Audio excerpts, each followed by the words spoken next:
You're listening to the Q podcast. I'm your host, Kiana Canada, and this is where we discuss pressing issues that are shaping our world today.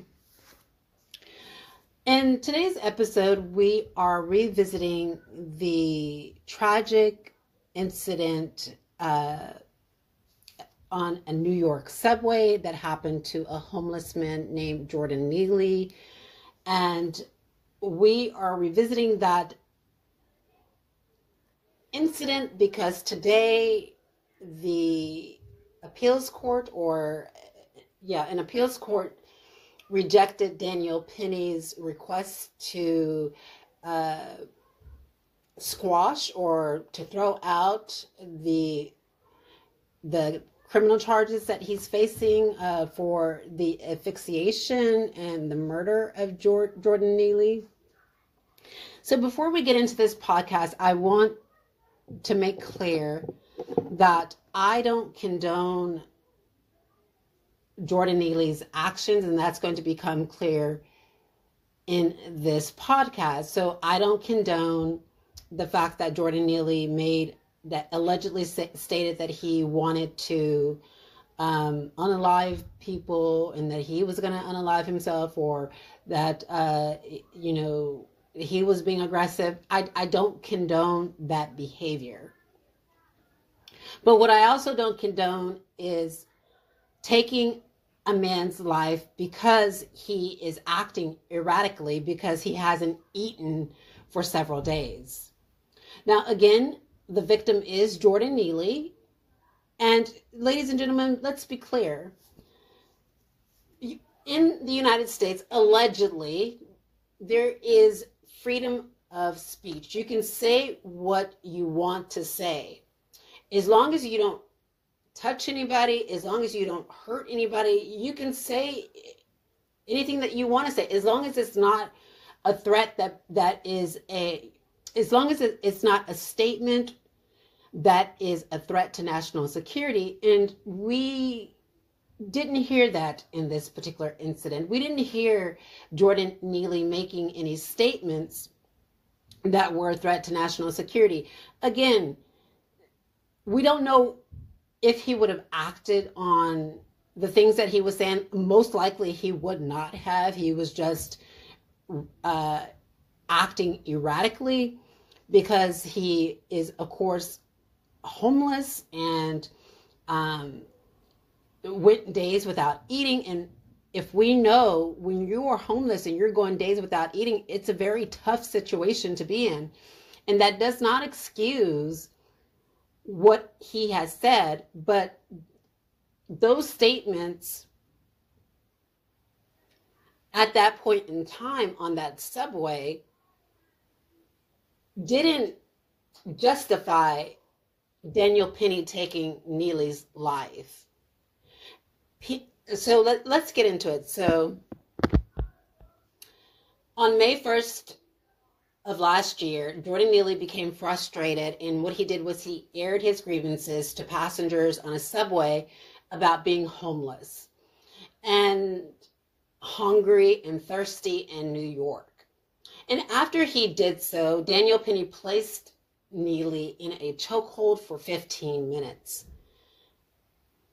Now, Penny's use of the chokehold on Neely resulted, of course, that's why we're talking about this, because it resulted in Neely's unalivement. So I feel this is the case for Jordan Neely. Neely was a 30-year-old homeless man who loved Michael Jackson and impersonated the late Thriller performer in New York City. And several videos of Neely's past Michael Jackson performances have surfaced online. The reason why this fact is important is in this particular case is because it shows his extraordinary dance skills, love for pop music and entertainment, and it also showed acts of kindness to the public.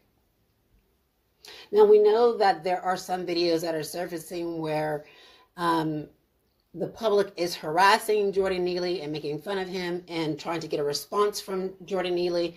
And Jordan Neely is responding negatively. We know that.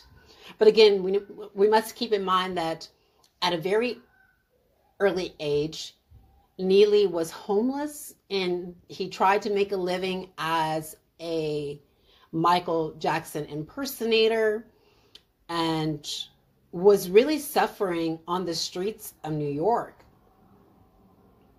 So several individuals who met Neely saw a human being who had so much potential. And we know that the United States is a country, we'll get into that later, but is a country that is suffering from a large homeless population. And it cannot be, but I want to be clear, it cannot be denied that Neely had a lot of burdens. He was struggling, of course, with homelessness and had visited healthcare professionals, and he did not get the care that he needed. He was also being held back by a criminal past. Now, the news continues to throw up Jordan Neely's criminal record, and this is what News Nation had did today, despite the fact that a court ruled that, or the grand jury found that there is enough evidence to find that Penny committed an act of murder. News Nation is bringing up Jordan Neely's criminal record as if that played a factor in the day in question. Now, ladies and gentlemen, let me be clear.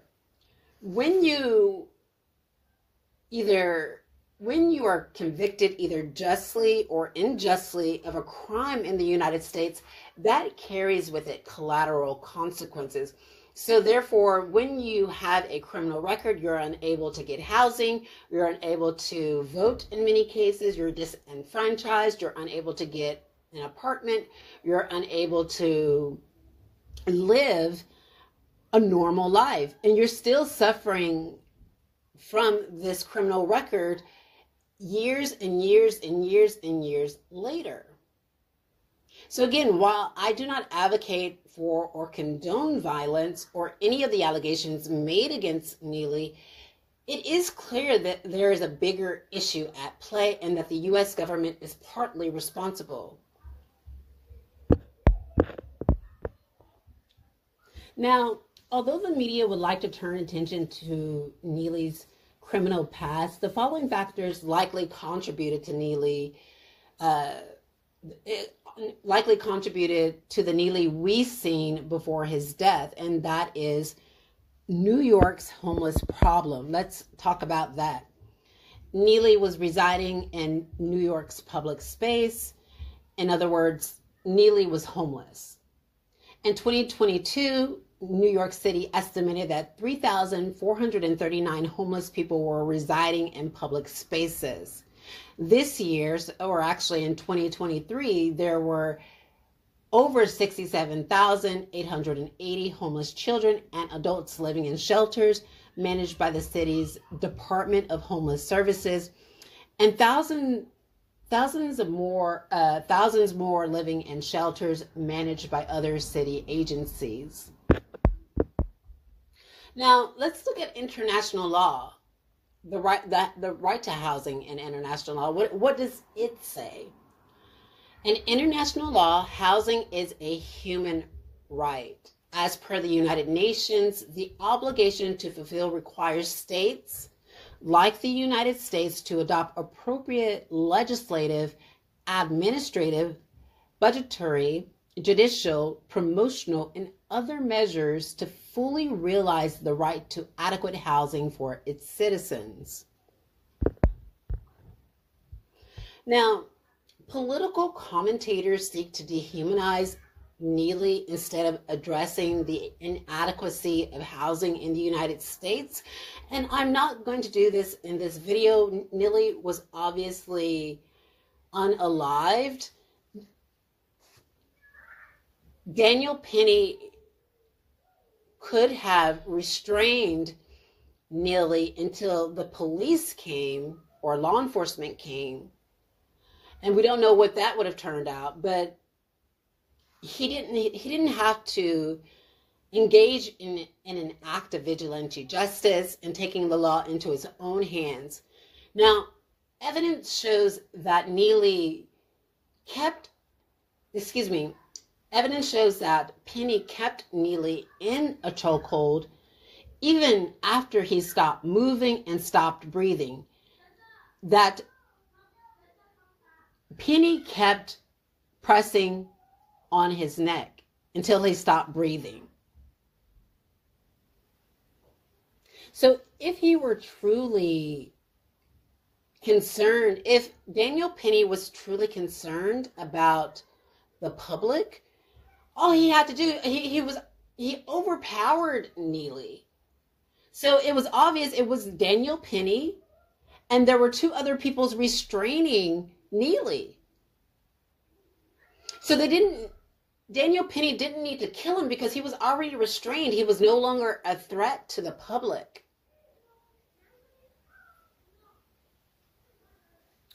There are several ways that the U.S. government, the media, and political commentators are trying to dehumanize Neely. Again, first, the U.S. government has resurrected Neely's past criminal record. We've seen this today on News Nation. And by doing so, the U.S. government expects to activate the Horn effect, which the public will be unduly influenced by Neely's past negative traits and ignore the fact that he was murdered by a vigilante on a public subway. So basically, all people can hear is he had a long criminal history. But was he doing something criminal on the day that he was murdered? No, he was venting. He was expressing that he was frustrated, and his comments may have made other people feel unsafe, but he didn't attack anyone. He didn't hit anyone. He didn't take from anyone. He didn't yell and scream in anyone's face. And the United States is activating the Horn effect so the public can demonize this man who was injured and lost his life. And I think that that's just a very sickening thing for the United States to continue to do.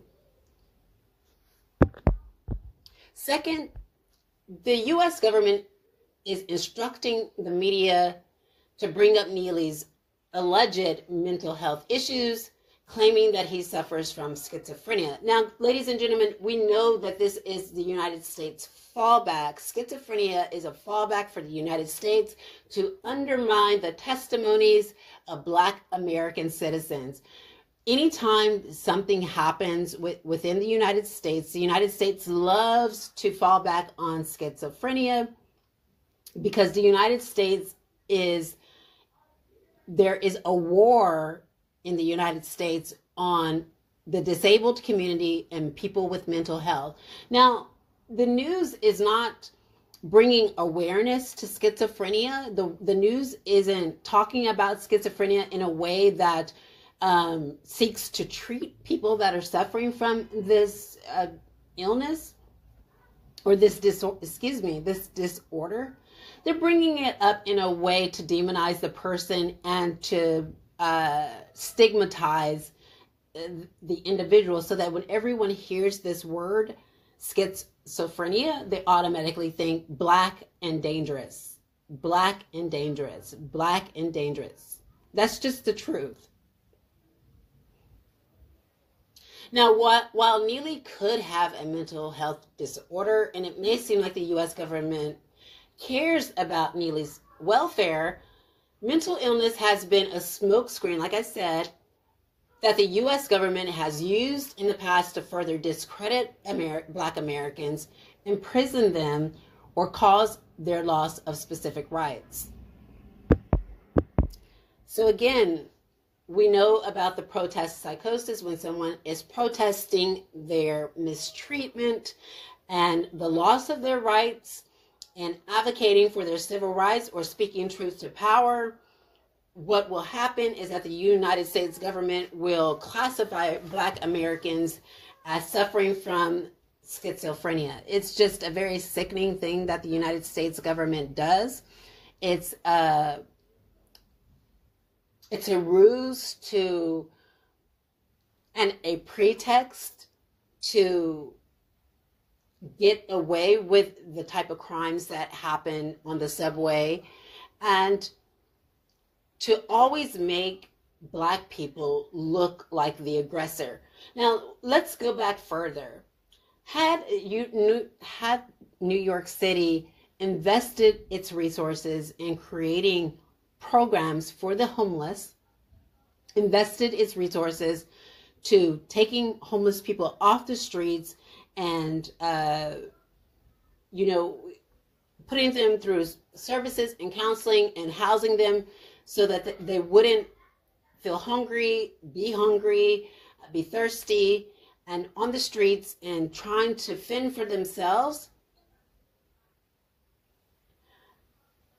If the United States did all that, we probably wouldn't be talking about Jordan Neely today.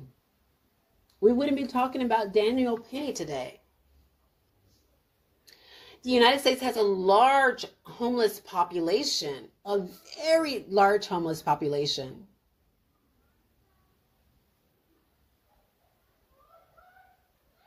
And this large homeless population, we're seeing the United States funnel resources into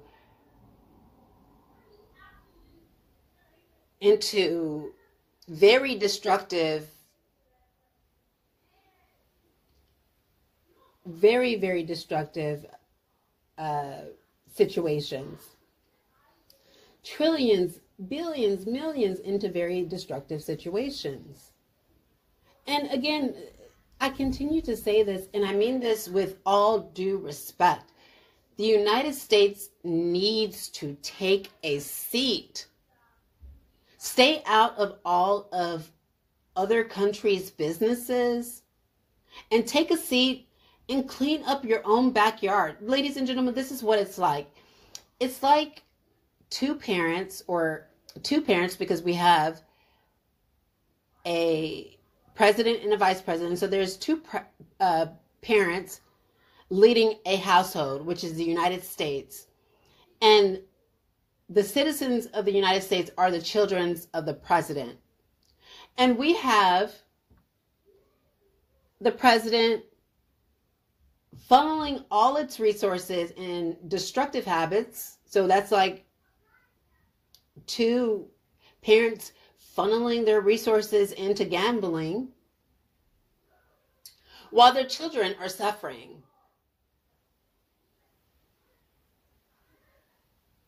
And then when something happens to their children, then the parents do the unthinkable. They demonize their children. And that's just a very sickening thing to do. The United States is the only country that I know that is engaging in this kind of vitriol against its own citizens. Like, it makes me embarrassed to be an American. Really. So third, the U.S. government has made attempts to conceal the name of Penny.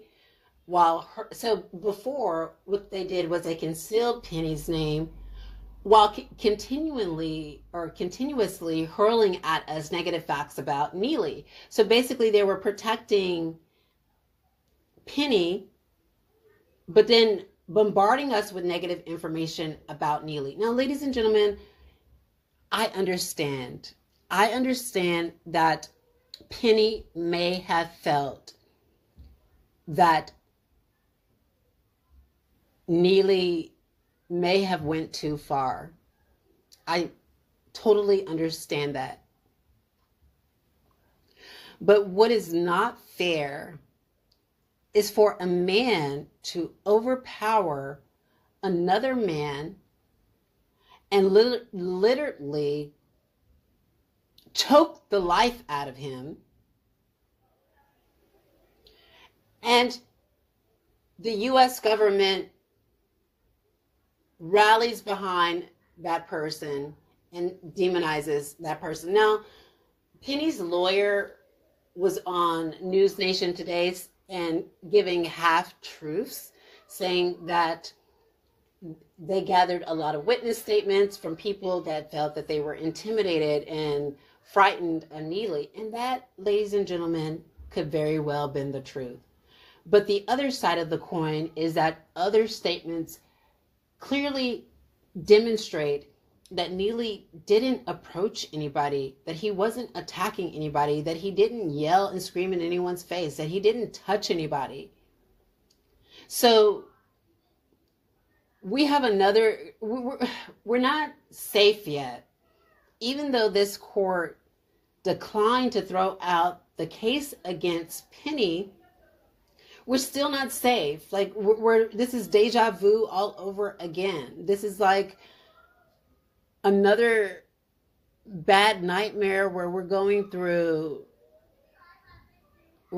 Kyle Rittenhouse, we're going through we're going through Kyle Rittenhouse, we're going through George Zimmerman. Ladies and gentlemen, like I'm exhausted. I'm exhausted with my country. And that's why I'm not living there anymore. Because I am saddened by the human rights violations that continue to happen in the nation.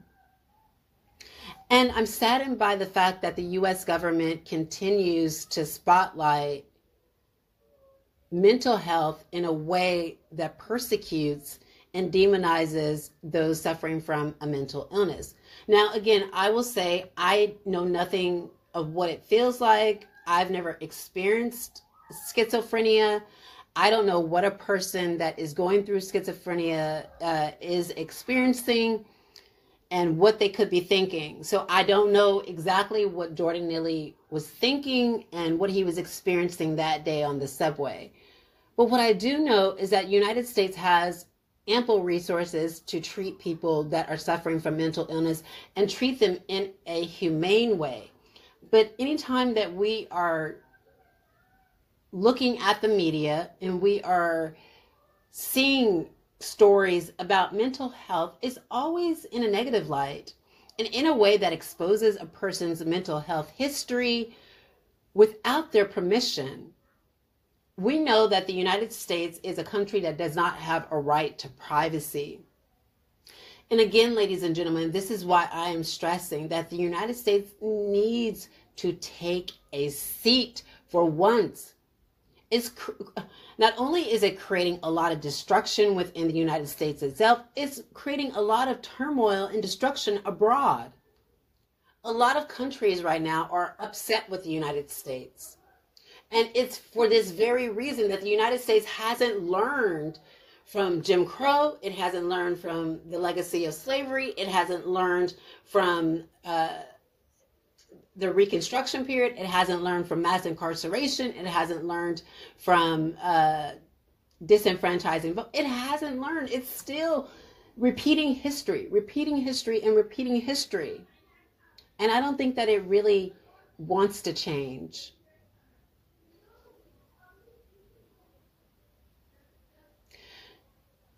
So the U.S. government has made several attempts to inoculate the public by stressing that Penny was a Marine. And by doing this, the U.S. hopes to activate the halo effect, where the public will be influenced by Penny's previous military performance. So by constantly calling Penny a Marine, the U.S. government is trying to say that this is good acts of service on one hand, and calling Jordan Neely a criminal. This person is bad, mental health concerns, schizophrenia, horrible. You see what the United States is doing, a very harmful country that is persecuting, that is continuing to engage in acts of persecution against marginalized Americans, specifically Black Americans. This country hasn't understood the lessons of history. Now, a country that really respects human rights what they would do is that they would, because as we have seen, the United States is publishing so many stories about mental health, and a country that really feels and that respects human rights, that cares about its citizens who are suffering from mental health concerns, would try and create programs and incorporate those programs into its constitution or in legislation that would protect mental health, individuals suffering from mental illness. And not only would a country who respects human rights, would they do that, but they would also provide accommodations where these individuals can be treated and that they are not being persecuted. And the United States has not done that whatsoever. The United States loves to persecute the disabled community and the community, that the mental health community. It loves to do that because it doesn't care about these communities. Now, I have yet to see the United States, and I'm waiting on it. And when they do it, then I will acknowledge it. But I have yet to see the United States come on record and issue a statement in the media that's specifically saying that they need to protect the privacy rights of people with mental health, with people with mental illness, that they need to create more programs and resources and treatment programs for people with mental illness, and that there shouldn't be any, that they need to bring awareness to mental illness instead of stigmatizing people who have it. I haven't seen any of our public leaders do that. In fact, they've done the opposite. Now, we know that these news stories don't go public unless a lot of these broadcasting stations get a green light from the executive office, the legislative office, the judicial office. And it's, like I said, it's saddening that the United States has chosen to take the route of smearing people with mental illness all over the news so the public could look at Jordan Neely as a horrible person instead of a person who should have been treated and should have received mental health treatment and should have been taken off the streets and placed into a facility where he can get the help that he needs and where he can eat and drink and, have a comfortable place to sleep instead of sleeping rough.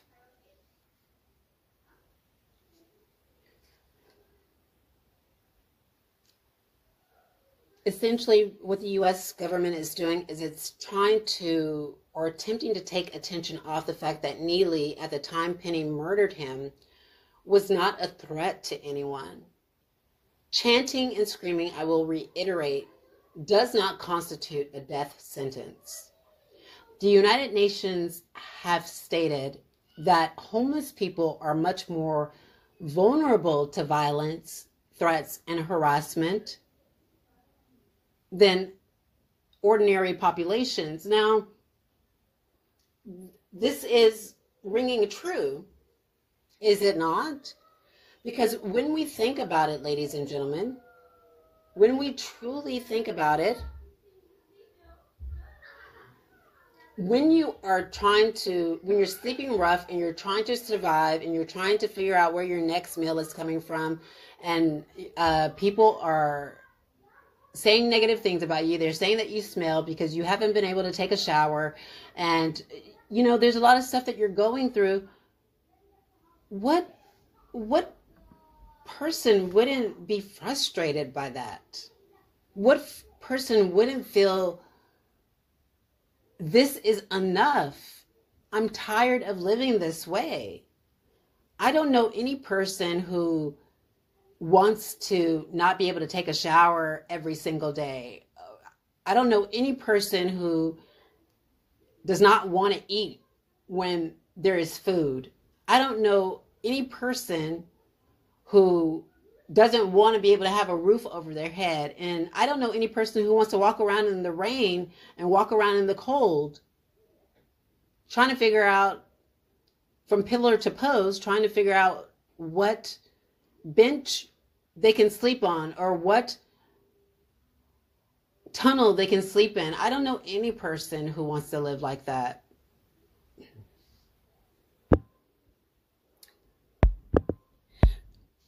Excuse me.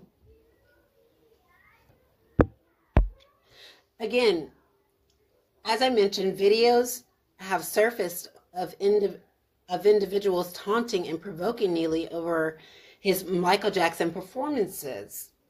While there could be other issues at play, those have yet to come to light. Excuse me. So these are the hard truths. Neely could not fully enjoy his rights, such as the right to food, because he could not afford to buy adequate food. I would even go so far as to say that Neely was also unable to obtain food because of the persistent patterns of discrimination in political and social participation in the United States. Now, this is how the U.S. government failed Neely. They failed Neely because his right to adequate housing was violated. The U.S. government has not fulfilled its obligation to protect homeless persons nationwide. As per United Nations, this is what states should do. They should regulate the housing and rental markets in a way that promotes and protects the right to adequate housing. So, for example, if there is a person who does not make a living wage, such as Jordan Neely, states need to regulate their housing to where if he's getting any kind of assistance, that he is able to have a roof over his head and he's able to sleep comfortably. Again, the United States loves to bring up Jordan Neely's mental health history, but we know that people with mental health issues in the United States often receive a social security check. They get compensated, and there's no evidence that Neely was getting compensated. So was he really, could it have been that he was really suffering from something so severe as schizophrenia? And if he were, did he try and get treated? And if so, was he rejected? Those are the questions that we should be asking ourselves. The U.S. government also failed Neely by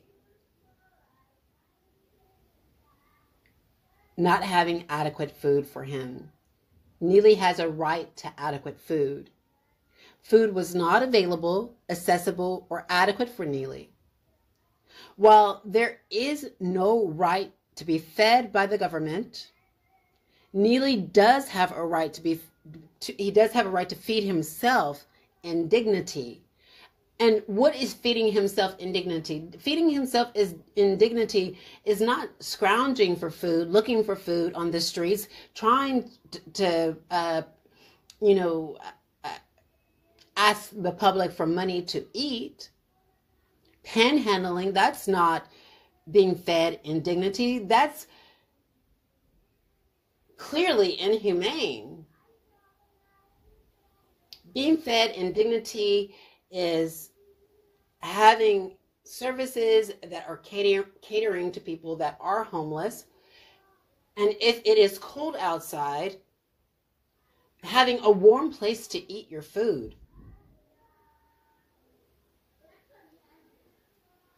So, for example, there should be kitchens for the homeless all over the United States warm kitchens, warm meals that people can go in and have and eat when they need to eat. But ladies and gentlemen, the United States would never do anything like that to protect its people. It would never think of creating a system like that that protects its citizens. Because what it wants to do is it wants to demonize particular citizens in the United States,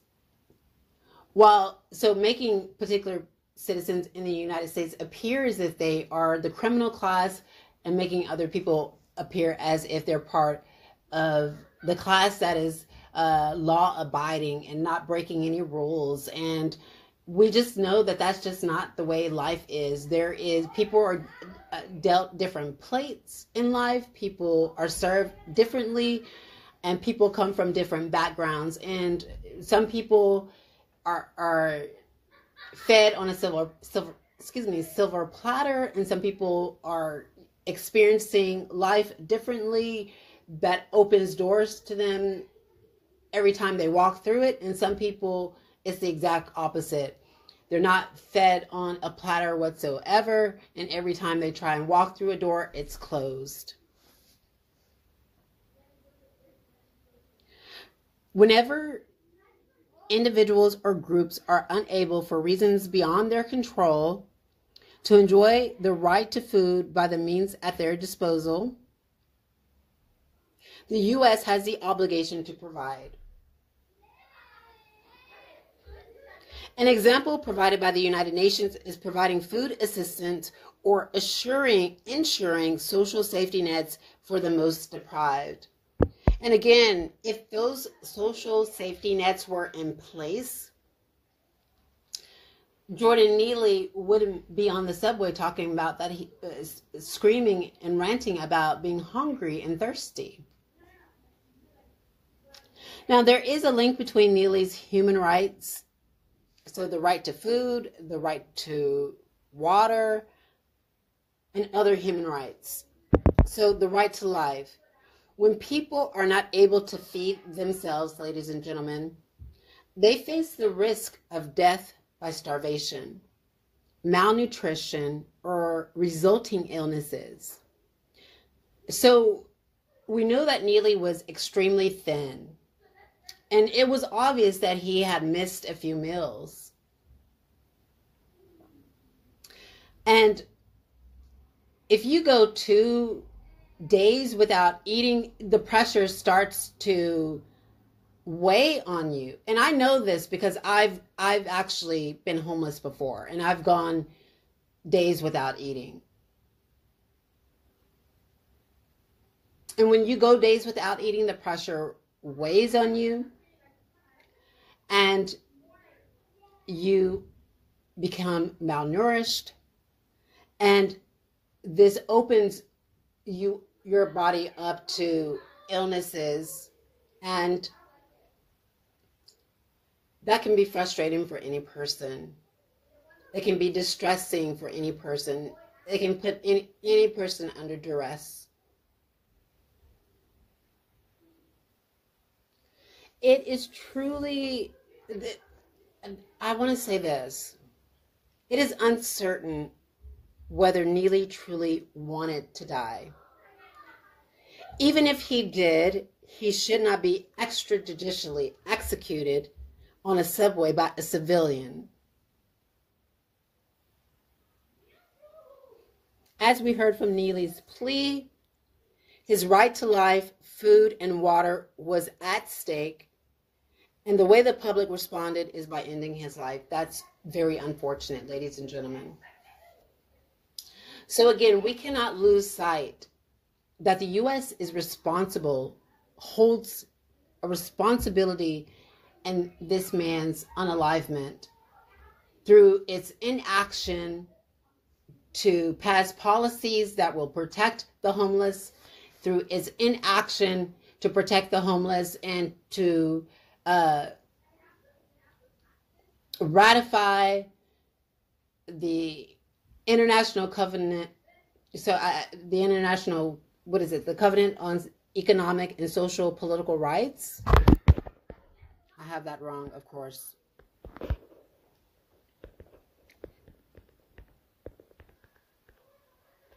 So the United States has not ratified the International Covenant on Economic, Social, and Cultural Rights. And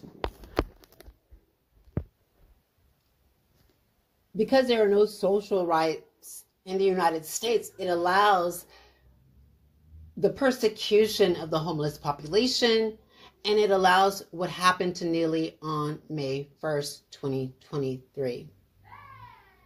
And we cannot lose sight of that, ladies and gentlemen. We have to continue to hold the United States responsible for these extrajudicial executions.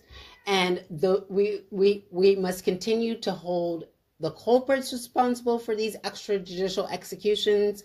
And that is by continuing to protest, continuing to submit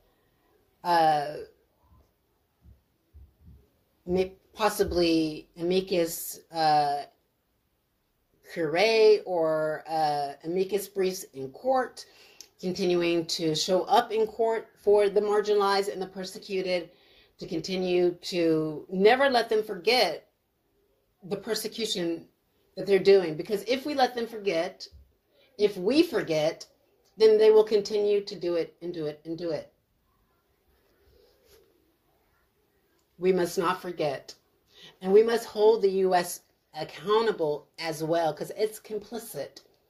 And the way that it's putting out news stories to demonize Jordan Neely demonstrates its complicity to harm this man that was injured and lost his life on a troubling day in 2023.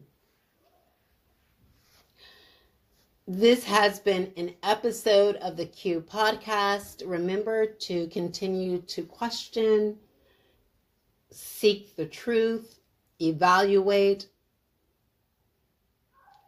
engage in understanding, seek common ground. Always approach issues from a human rights perspective. Be safe. Until next time.